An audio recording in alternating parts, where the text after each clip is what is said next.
나는 경영이나 경제를 공부하지 않아서 옵션이 별로 없어. 여러분들도 이런 말 해보시거나 들어보신 적 있으신가요? 저는 사실 이런 생각에서 꽤 오랫동안 벗어나지 못했었는데요. 사회생활을 어느 정도 하고 보니까 이런 생각은 제가 사실 저 스스로를 굉장히 가두는 그런 사고방식이었던 것 같아요. 왜냐면 세상은 지금 너무나도 빠른 속도로 변하고 있기 때문에 각 대학에서 어떤 것을 전공한 사람만으로 그런 포지션들을 다 채워넣을 수 없다는 것을 이미 알게 됐거든요. 그렇기 때문에 이번 에피소드에서는 전공에 상관없이 여러분들이 도전해 볼 만한, 그리고 해외에 아직까지 수요가 있는 그런 IT 업계 포지션들 5가지를 여러분들께 소개를 해드릴게요. 우선 첫 번째는요, 바로 테크 리크루팅이에요. 테크 업계에서 많은 기업들은 사실 다른 업계의 기업보다 굉장히 짧은 시간 안에 이렇게 급속도로 성장하는 그런 경우가 많이 있어요. 그리고 이런 급속도의 성장을 이룬 회사들은 대규모의 자본들을 한꺼번에 많이 그렇게 유치를 해서 그 다음 스텝을 노리는 그런 경우도 많이 있거든요. 이렇게 회사에서 대규모의 자본을 유입한 다음에 제일 첫 번째로 하는 일은 바로 회사 인력을 2배, 3배로 확장을 시키는 거예요. 그리고 이렇게 확장이 일어나게 하기 위해서 가장 먼저 고용을 하는 팀이 바로 HR팀, 그 중에서도 리크루팅 팀이에요. 그래야지 이런 확장을 할 수가 있으니까요.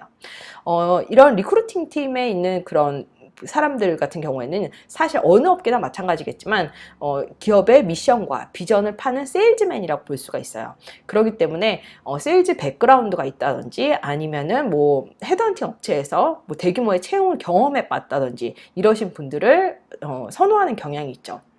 만약에 새로운 분들을 만나고 그분들과 협상을 해서 딜을 만들어내는 일에 관심을 가지고 계신 분들이라면 이 테크 리크루팅 쪽으로 한번 알아보시는 것도 괜찮을 것 같아요. 그리고 두 번째는요, 바로 프로덕트 매니지먼트 쪽이에요. 사실 이 프로덕트 매니지먼트는 최근 몇 년 만에 굉장히 핫한 그런 포지션 중에 하나가 됐는데요. 월스트리트 저널에서도 사실 이 수많은 MBA 졸업생들이 이런 프로덕트 매니지먼트 쪽, 특히 IT 업계의 프로덕트 매니지먼트 쪽을 선호하는 그런 현상에 대해서 다룬 적이 있어요. 프로덕트 매니저는 사실 한마디로 말을 하면 기업이 만들어내는 어떤 제품이나 서비스를 처음 기획하는 단계에서 시장에 내놓기까지 이 모든 것들을 관리하는 그런 역할을 담당을 해요. 그렇기 때문에 어떤 분들은 이 프로덕트 매니저의 포지션의 역할을 미니 CEO라고 얘기도 하기도 해요. 이 프로덕트 매니저 같은 경우에는 사실 기업의 잠재 고객들을 분석을 해서 그에 맞는 시장성 있는 제품들을 기획을 하고, 그리고 뭐 디자인 팀이라든지 아니면 디벨롭먼트 팀에 계신 분들과 함께 일을 해야 되는 경우가 굉장히 많기 때문에 뭐 디자인이라든지 코딩이라든지 이런 걸 직접 하지는 못하더라도 이분들과 깊게 이해하고 커뮤니케이션 할 수 있을 정도의 능력이 필요하기는 해요.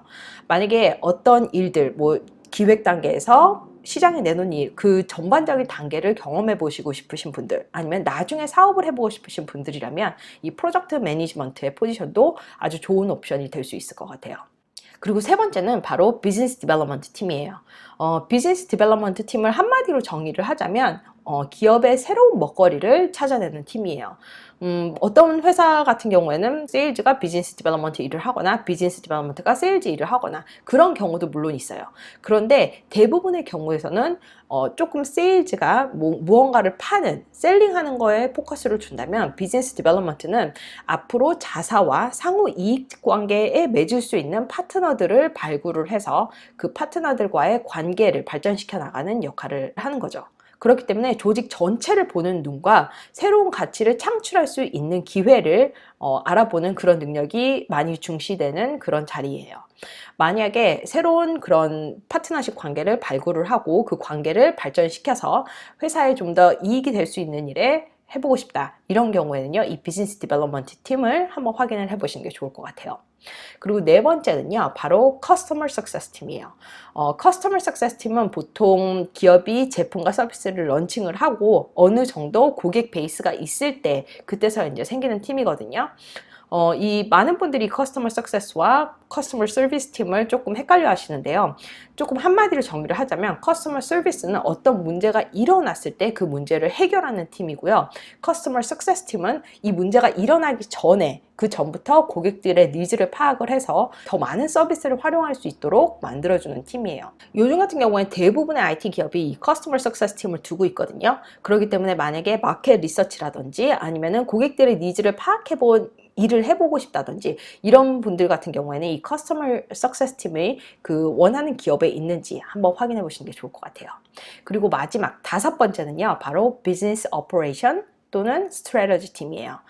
사실 이 비즈니스 오퍼레이션, 비즈업스 팀 같은 경우는요, 최근 몇 년 사이에 프로덕트 매니저와 함께 굉장히 핫해진 그런 포지션 중에 하나예요. 그래서 뭐 구글, 페이스북, 링크드인 뭐 이런 거대 IT 기업이라면 물론 다 이 비즈니스 오퍼레이션 팀을 가지고 있지만 새로 막 생겨나는 스타트업이라 할지라도 비즈업스 팀을 두고 있는 경우가 굉장히 많아요. 이 비즈업스 팀이 하는 일은 결국은 회사가 어떤 수익을 크게 증대시키거나 아니면 크게 확장하는 그런 목표를 가지고 있을 때 이 목표를 위해서 각 팀들이 어떤 것을 해야 되는지 그 데이터를 분석을 해서 솔루션을 제공하는 그런 역할을 해요. 그렇기 때문에 이 각 팀들이, 주요 팀들이 하는 일들에 대해서 깊게 분석을 하고 이 팀의 리더들과 함께 할 수 있는 그런 경우가 많기 때문에 커리어 야망이 있는 분들이 선호하는 커리어 패스 중에 하나가 됐어요.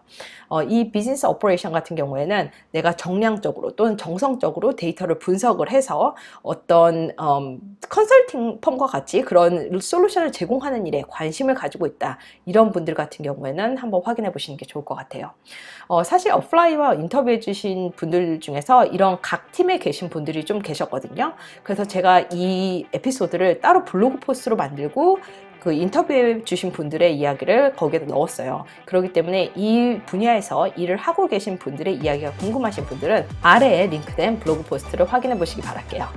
이번 에피소드가 도움이 되셨다면 구독하기와 좋아요 눌러주시고요. 그럼 다음 에피소드에서 또 만나 뵙도록 하겠습니다. 안녕히 계세요.